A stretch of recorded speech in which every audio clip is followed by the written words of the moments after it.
न्यूट्रामला आरोग्यदायी पोषणाचा ठेवा प्रत्येक वयात घराघरात हवा। न्यूट्रामला आवळा कॅन्डी, आवळा सरबत, आवळा मुरब्बा आणि बरेच काही। न्यूट्राम।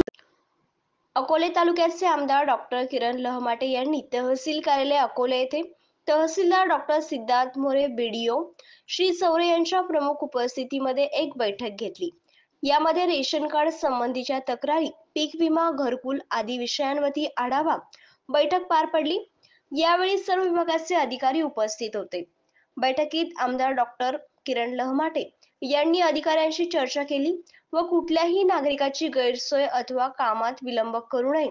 अकोले तालुका हा भौगोलिक दृष्ट्या मोठा असून तहसील कार्यालयात येण्यासाठी त्यांना लांब लांबून यावे लागते।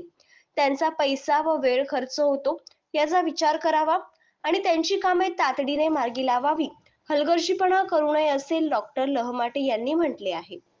आज दिनांकासाठी अकोलेहून श्रीनिवास रेणुकदास। नमस्कार।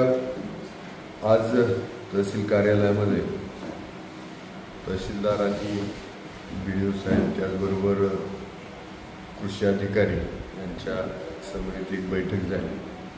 विषयाचा संदर्भ होता की बऱ्याच नागरिकांना रेशन भेटलं जात नाही किंवा त्याचं कार्ड ऑनलाईन होत नाही किंवा काही नावं त्यामध्ये ॲड करायचे, हे सगळे विषय पहिली पेंडन्सी खूप होती त्या पटीत आणि नेटचा प्रॉब्लेम, तरी रात्रीच्या वेळेलाही काम करून हे प्रश्न बऱ्यापैकी मार्गी लावलेत आणि भविष्यात मार्गी लागतील।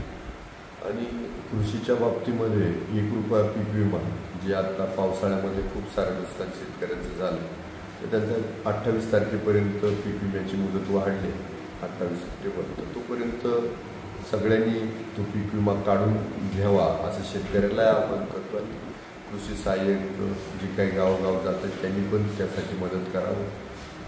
त्याचबरोबर घरकुलाचा जो इष्टांक आला आहे, तर तो घरकुलाचे आपण गावोगावात जे गरजेचे लोक आहेत, म्हणजे तिरंगाजन समाज यात्रामध्ये जवळजवळ 227 गावांमध्ये आणि जवळजवळ 275 गाव आणि वाड्यांपर्यंत पोचली, तर तिथल्या ज्या लोकांच्या समस्या आहेत त्या घरकुलाच्याही कशा सुटतील त्या संदर्भातही बैठक झाली। आणि सगळ्यात महत्त्वाचं की सोयाबीन असेल किंवा बाकीचं जे काही अनुदान येतील बाकी आहे, तर ते पण अनुदानाच्या बाबतीत लवकरात भेटून जाईल। अनुदान घरांची पडझड झाली होती, त्याचं सरकारी अनुदान आलं तेही भेटेल आणि खूप मोठ्या प्रमाणामध्ये पीक विम्याचे पैसे आलेले आहेत शेतकऱ्यांपर्यंत। काही जणांपर्यंत ते पोचले पण असतील, काही जणांपर्यंत पोचतील। म्हणजे सरकार खूप गतीनं काम करते। मनापासून महायुती सरकारच्या सर्व मंत्र्यांचं, मुख्यमंत्री, उपमुख्यमंत्र्यांचा आभार मानतो आणि भविष्याच्या काळातही त्याच गतीनं काम केलं जाईल याबद्दल शेतकऱ्यांना आणि नागरिकांना मी मनापासून सांगतो।